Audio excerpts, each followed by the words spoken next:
జగన్ కూడా చెప్తా ఉన్నా, నువ్వు కులాలని విడగొట్టి ఆంధ్రప్రదేశ్ని పాడు చేయలేవు. నువ్వు కులాలు విడగొట్టే కొద్దీ నేను కులాలని ఏకం చేస్తాను.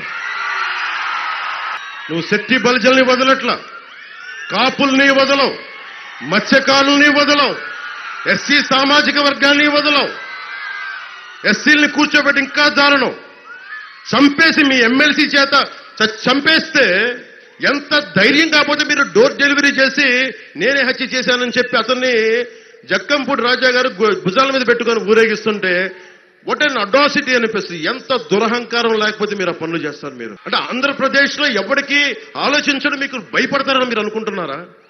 బ్లేడు బ్యాచ్లను పెట్టుకొని మీరు రాజ్యాలని మీరు ప్రజల్ని నియంత్రణ చేద్దాం అనుకుంటున్నారా? సజ్జల రామకృష్ణారెడ్డి గారు మీకు ఒకటే చెప్తున్నా, మీరు పులివెందల నుంచి వచ్చారో లోపల ఈ అరాచకాలు చేసే